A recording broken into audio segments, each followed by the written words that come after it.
today we have a guest with us, Darius Rutgers. Rutgers, is that correct? Darius Rutgers, yes. Darius, How are you, Martha? You seem familiar. What is it? Yes, You're a I'm a singer? singer, yes. Okay, and?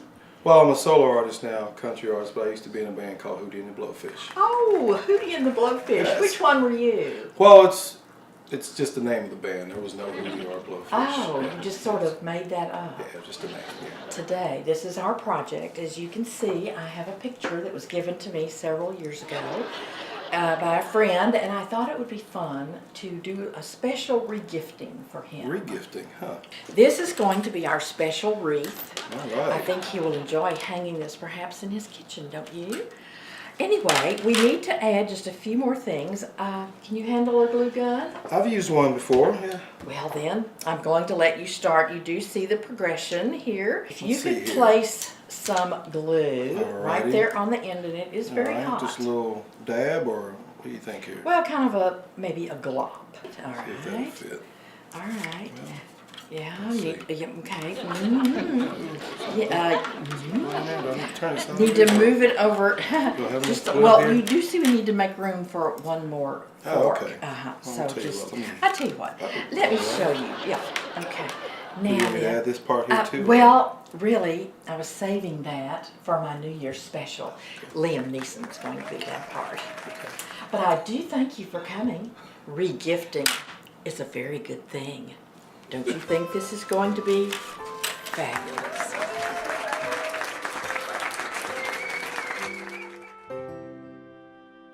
We have been talking about how to be really good at regifting.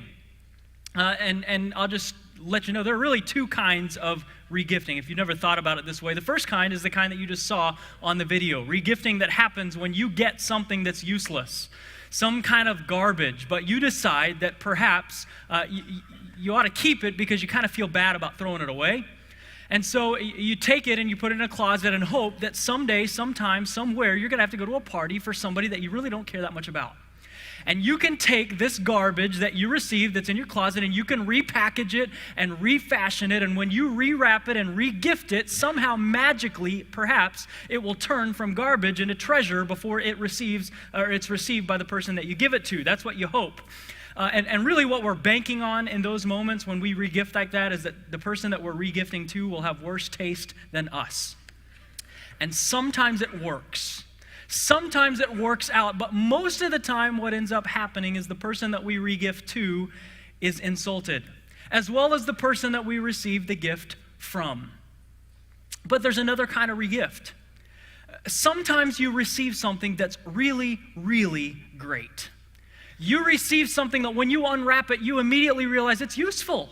It's helpful. It's of immense value. You receive some kind of an extraordinary gift, and you immediately think of all of your friends who are dying to have this thing that you have. And sometimes when we regift gifts like that, nobody complains, right? I mean, people rejoice when they receive a gift that is that helpful, that is that good, that is of that much value. In fact, some of us, we even have stuff that we've bought or stuff that we've been given that we're making formal plans to regift, right? We include it as a part of our estate because we know it's so valuable. We know it's something that somebody in our family or some organization or some friend, somebody that we know could use, would want. It's something that they would want more than anything else. And in fact, when we have things that are of that kind of value, the only wise, the only prudent kind of thing would be for us to regift the gift.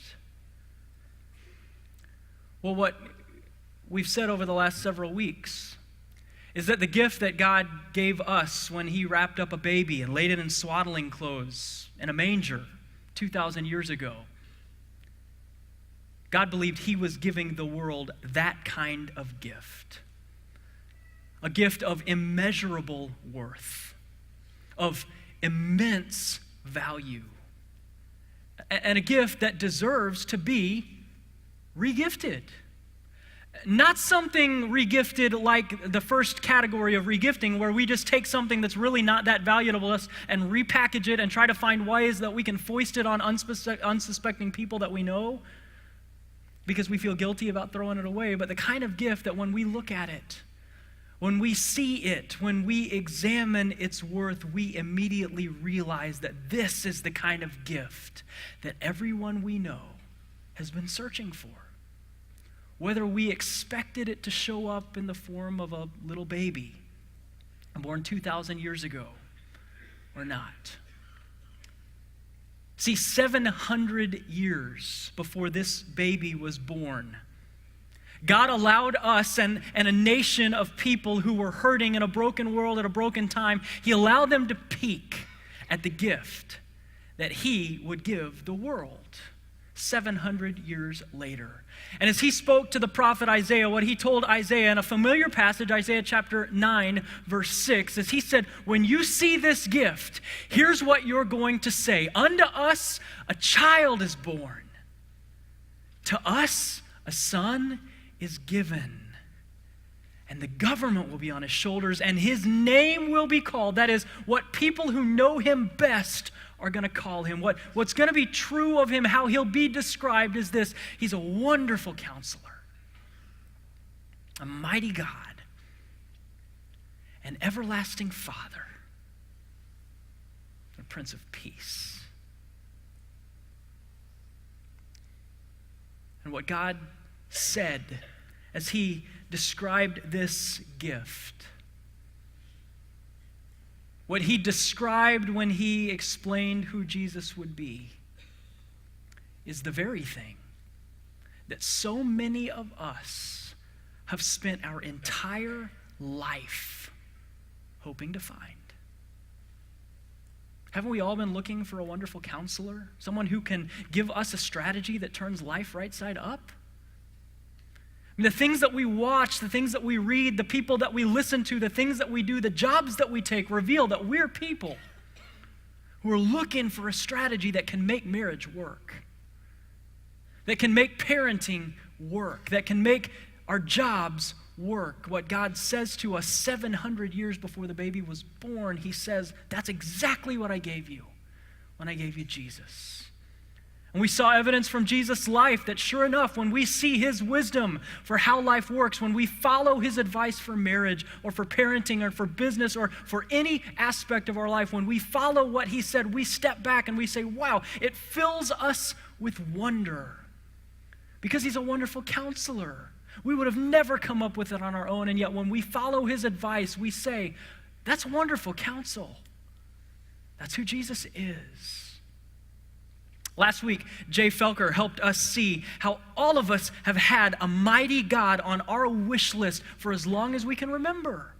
Don't we always look for a superhero who can come in and the confines of nature and natural abilities don't apply to him, and he can come in and rescue us when we're hurting? What Jay showed us last week was that when God gave us a gift 2,000 years ago, wrapped in swaddling clothes, laying in a manger, He gave us a mighty God with the power to transform the world. And isn't that what we want? By transforming our lives. And that's a gift that we can re-gift.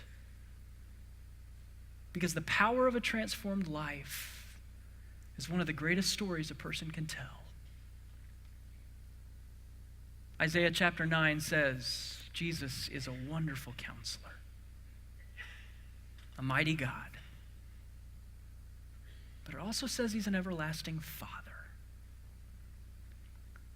And that's an image that strikes all of us differently, isn't it? Some of you are like me. You grew up in a home with an incredible dad. So the idea that Jesus would fit into the role of an everlasting Father is a comforting thought for you. And yet you realize that this is something that you've been searching for, because even if you grew up in a home with a great dad, there were times in your life, or maybe are times in your life, where even your dad's strength ran out. He wasn't everlasting. There were times that you had needs. There were times where you had needed help, that He wasn't able to step in because He wasn't everlasting. Some of you, even at Christmas, this is a raw reality for you. Because there's a physical reminder that will be around your Christmas table this week that physically your dad was not everlasting. Because when you prepare to celebrate, he won't be there. And aren't there times, even with a great dad, that you wish he could have been everlasting? Don't you just wish for one more time where he could have solved a problem, where he could have met a need,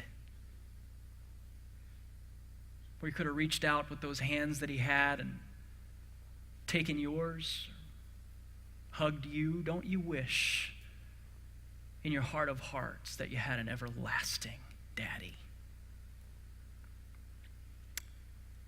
All of us don't have that story. In fact, some of you have spent more of your life than you should have completely alone because you didn't have a dad.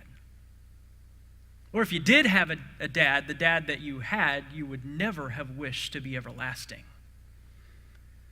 Because what you experienced from your father was not loving, wasn't kind, it wasn't caring, it didn't give hope. In fact, the promise of an everlasting father for you sounds a lot more like a threat than a promise. And yet even you, in your heart of hearts, don't you have moments that you yearn for a father?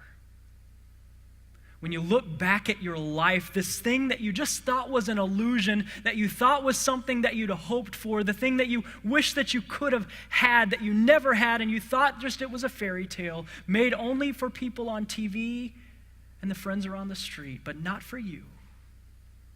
Wouldn't you say that your life has pointed to a desire? That at the top of your list in your heart of hearts, if you could ask for what you wanted, there's a part of you that would say, God, if I could have anything, what I want an everlasting Father who can love me. God says, look in the manger. Look what I've provided. Look what I've given. Whatever your story, whatever your background, all of us is looking for someone to love us like a father. It's at the top of our list. And there's good news this morning. Because we know who the baby turned out to be. And in fact, as the baby in a manger grew up to be a man, 3 out of 4 of the guys who wrote the story of his life, we call them the Gospels, Matthew, Mark, Luke, and John. 3 out of those 4 guys tell a story. Actually, 2 stories about 2 girls from 2 very different backgrounds. But every single time the stories are told, they are told together. Because the people that knew Jesus the best saw that they had something in common. When you see these 2 stories told together, you get a glimpse at what they saw when they saw Jesus. They knew him best, and all of them would have said about him, Jesus is an everlasting Father.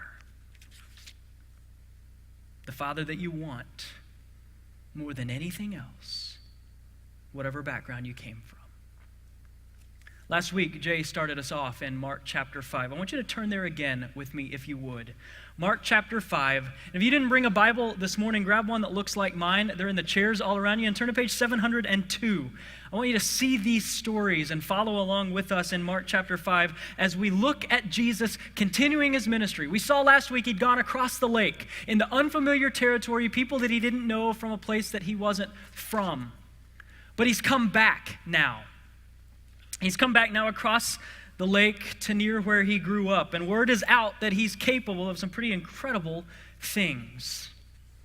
We pick up the story in Mark chapter 5, beginning in verse 21. This is what Mark records for us. When Jesus had crossed over by boat to the other side of the lake, a large crowd gathered around him while he was by the lake. Then one of the synagogue leaders named Jairus came. When he saw Jesus, he fell at his feet. He pleaded earnestly with him. My little daughter is dying. Please come Put your hands on her so that she'll be healed and live. So Jesus went with him. Think about what you have here. You meet girl number 1, and you realize pretty quickly, you hear pretty quickly, she's in pretty serious trouble, isn't she? In fact, we find out later in the story, that you read the story of this girl and wonder, what kind of little girl are we talking about? We find out later in the story, this is a 12-year-old little girl. And the chances are she's not going to make it. You also meet a pretty helpless dad, don't you? And think about who he is. His name's Jairus, and we're told that he's a professional religious guy. And he lived at a time and in a place where pretty much everyone who lived around him belonged to the same religion he belonged to. And in that society and in that time, there weren't synagogues on every corner where if you didn't like one, you just went to the other. You didn't like the music at one synagogue, well, you just went to the other one. In this time and in this place, if you don't like the music at the synagogue, you're out of luck, man. This is it. There's one. And everybody would have gone to this synagogue and this place in that surrounding area. What that means about Jairus is that Jairus was a guy who probably had incredible influence. He had incredible connections. And that means for this little girl, if there was an option on the table for Jairus, he would have taken it. If a doctor in town could have healed his little girl, the daughter would have already been well.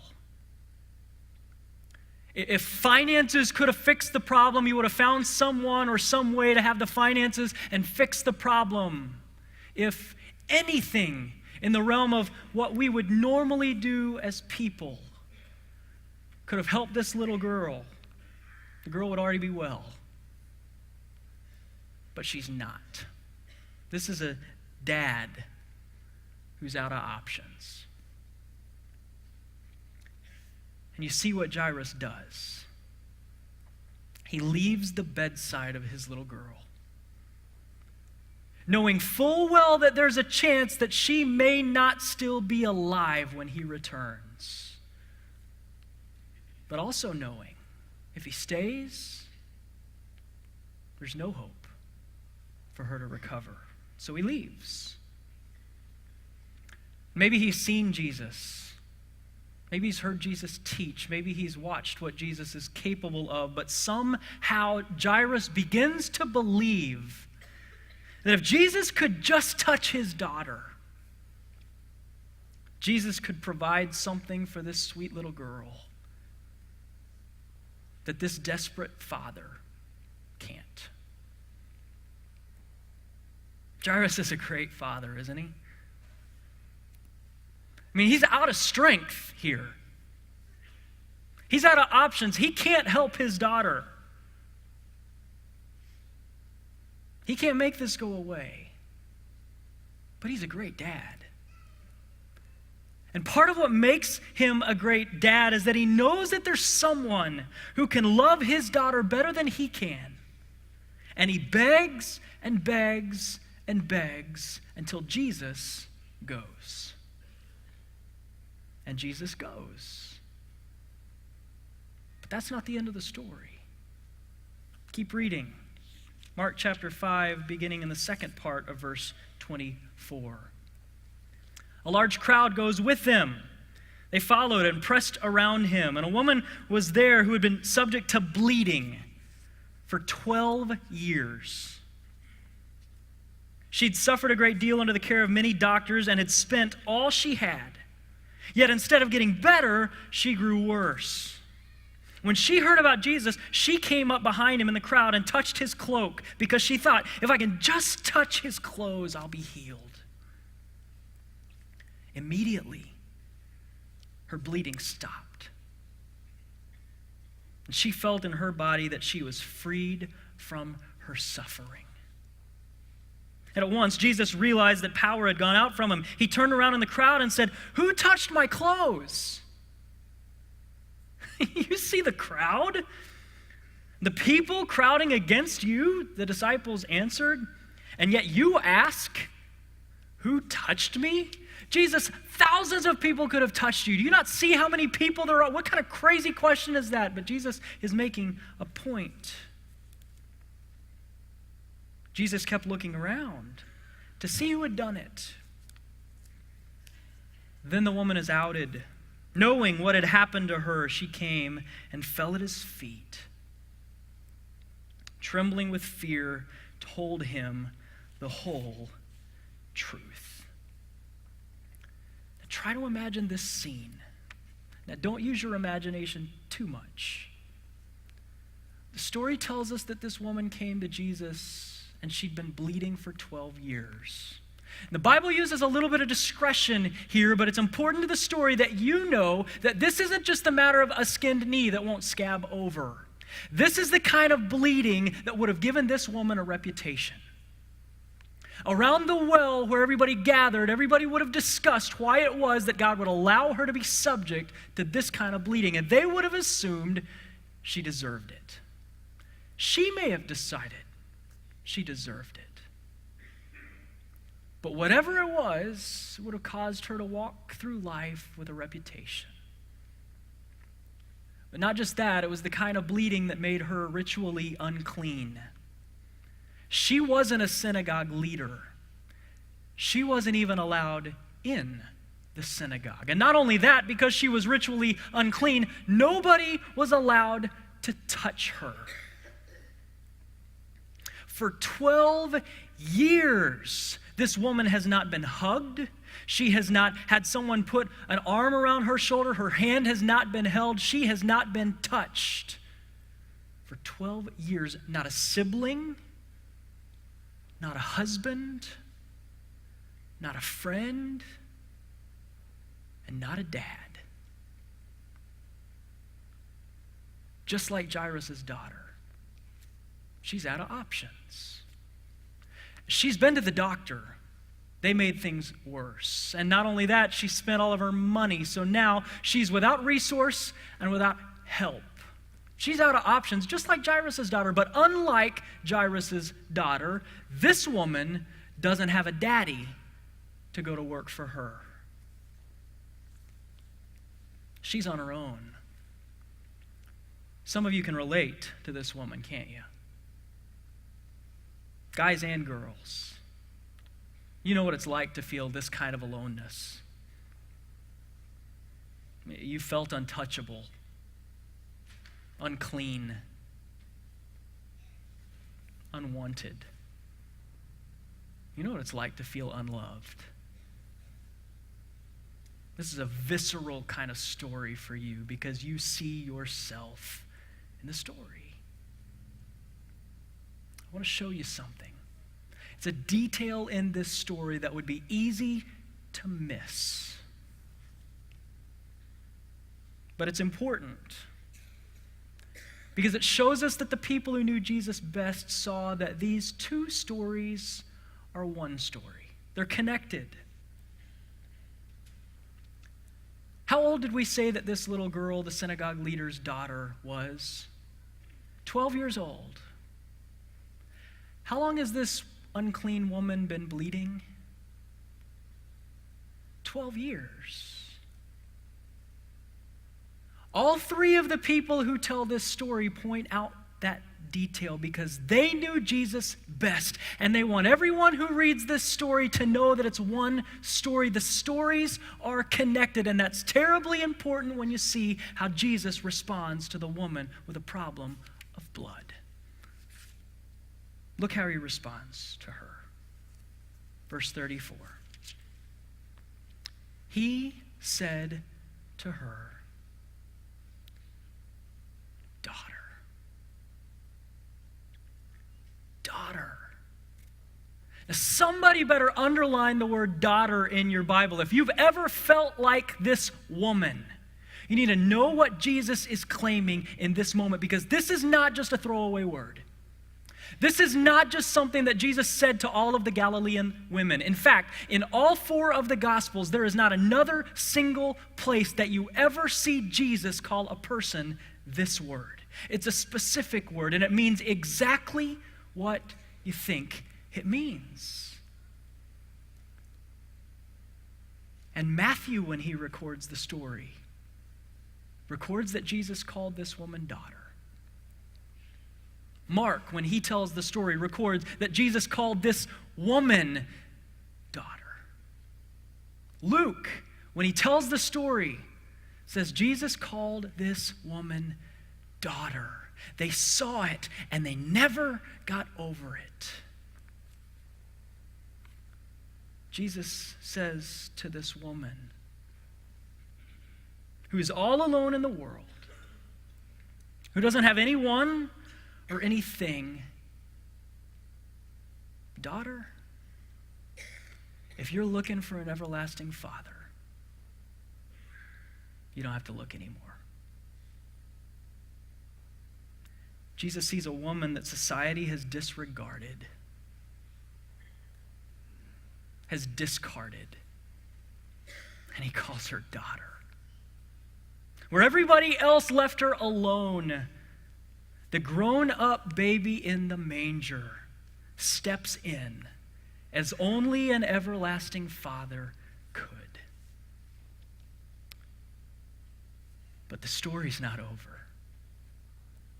Don't forget, these stories are connected, and there's still one helpless person out of options who hasn't been helped yet. Look what happens, verse 35. While Jesus was still speaking, some of the people came from the house of Jairus, the synagogue leader. "Your daughter is dead," they said. "Why bother the teacher anymore?" And don't you just know this has to have been Jairus' worst nightmare. His greatest fear when he walked away from the bedside of his dying daughter was that he wouldn't be able to get help in time. And now it feels like that's a reality. But Jesus overhears what they said and told him, "Don't be afraid, just believe." He didn't let anyone follow him except Peter and James and John, the brother of James. When they came to the home of the synagogue leader, Jesus saw a commotion with people crying and wailing loudly. See, in Israel, you didn't embalm your dead, and so it was necessary for the funeral to start immediately. When Jesus walks in with Jairus, this dad, he walks in the middle of this little girl's funeral. And it says that he sends everybody out of the room. He says to them, "Why all this commotion and wailing? The child's not dead, but asleep." And they laughed at him. So he put them all out, and he took the child's father and mother and the disciples who were with him and went in there where the child was, and he took her by the hand, and he said to her, "Talitha cum," which means, "Little girl, I say to you, get up." You have to see what's just unfolded in this room. As Jesus stands at the bedside of this girl with a dad who's lost his baby, with a mom whose baby didn't make it. He walks over to the bed. He takes the girl's hand. And he says, "Talitha cum." Mark tells us what it means. Little girl, get up. But it's so much more affectionate than that. So you have to see what's just happened in this moment. See, Jesus has just taken the role of daddy. He's doing the very thing that this father wished he could do but couldn't. Jesus sits down on the bed and reaches over and grabs the hand of this little girl and says what could be translated, "Sweetheart, sweet girl, it's time to get up." How many times do you think Jairus wished for one more time to say those words to his daughter? "Sweetheart, it's time to get up." Oh, how Jairus must have longed for the chance to do that again. But he couldn't. Why? He was a great father. He was a devoted father. He wasn't an everlasting Father. But Jesus is. He is the mighty God with power over life and death, and by default, everything in between. And he took this little girl by the hand and he said to her, "Sweetheart, it's time to get up." And everyone in the room saw who he was. The everlasting Father. And they don't want you to miss it. Let me ask you a question. Do you see yourself in this story? You see somebody that you love in this story? But isn't it true we all need an everlasting Father? Maybe you relate to Jairus, the parent that's out of options. You tried your best to be the very best dad you could possibly be. You tried your best to do everything you could do as a mother. But your kid's at a place where you're completely helpless. And you're out of options. You're afraid you're going to lose them. They're not going to make it. Can I encourage you from this passage, Mom, Dad? Run to Jesus. Run to Jesus and beg him to help your child. Run to the everlasting Father and beg him till he comes. And keep trusting. Don't you dare quit. Even when it seems like he's taking detours around your child to help someone else. Even when everyone in your community group feels like they're receiving answers from God and you're not. Even when it seems like he's helping the broken and the forgotten, and all you've done your whole life is love him and serve him, and he hasn't helped you yet, don't you dare quit. When other people tell you it's too late, they're too far gone to stop bothering him, don't you quit, because here's the deal. Jesus is your child's everlasting Father. And he's yours too. And he has the power. He has the ability. He has the strength to do what you never could. Run to Jesus and don't quit. Maybe you identify with a girl that was bleeding. The truth is, you've spent most of your life feeling alone. Maybe it's the product of something that you did or some decisions that you made, or maybe it's a product of circumstances that are beyond your control. But the truth is, you feel dirty and abandoned, worthless, forgotten, uncared for, unloved. You spent your whole life wondering why your dad didn't want you, why your mom didn't want you, why your husband or your wife didn't want you. Jesus says, "Are you kidding? I'll take you. I'll call you daughter. I'll call you son. I'll be your everlasting Father that you've always wanted but didn't know where to find. I'll be that. Look in the manger." John chapter 1, verse 12 says that to all who received him, to them he gave the right to be called children of God, to those who believed in his name.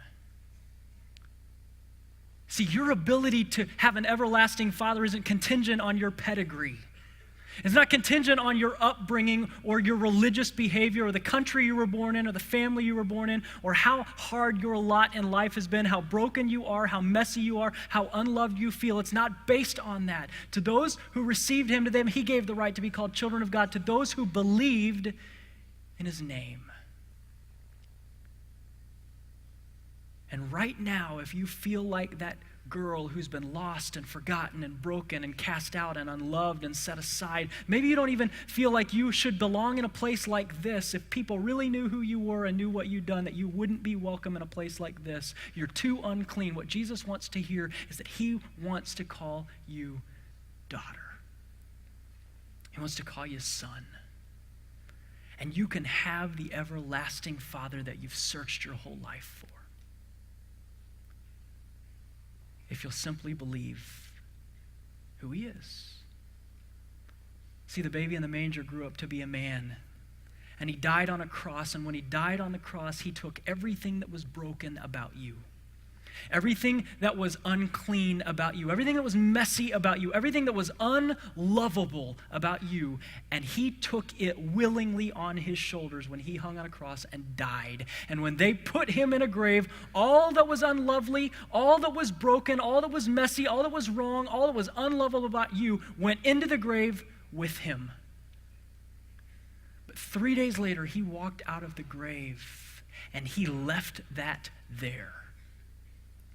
And he offers you the chance to be identified with a heavenly, everlasting Father simply by trusting he took that from you. So will you believe in his name? Right where you sit. Just say in your own words, God, I believe in who Jesus is. I believe he took my stuff and it died with him, and I'm accepting the gift of an everlasting Father. Would you say that right now, right where you sit, if you've never received that gift? If you feel like that unclean, unloved, uncared for woman, would you receive that gift this morning? Maybe that you relate to Jairus' daughter. Maybe you don't even know it. You grew up in a religious tradition. You grew up in a great home with great parents who loved you and who were there for you, and yet it never occurred to you that there might come a time in your life where that wouldn't be enough, where their strength or their presence would run out, and you would need an everlasting Father. The offer's the same to you as it was to this unclean woman. You can be a child of God if you'll believe in who he is, if you'll trust him. Would you do that right now? Why would you leave something like that on the table?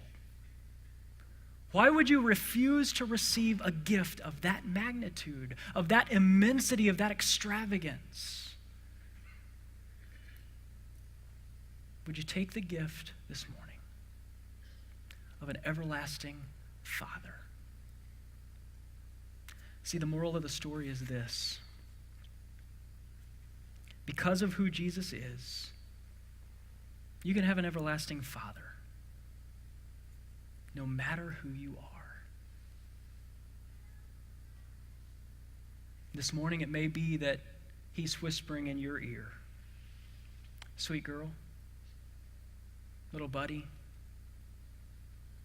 it's time to get up. And if that's your story, in a second I want to pray.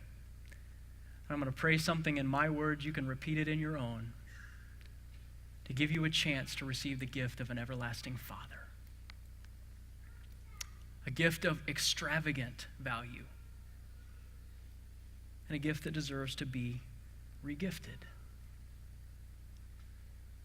Who doesn't want to be forever protected? Loved with an everlasting love by a God who promises he will never leave or forsake us. Would you receive that gift this morning? And if you've received that gift, would you regift that gift this week? The gift that all of us are looking for. Because of who Jesus is, you can have an everlasting Father, no matter who you are. Let's pray.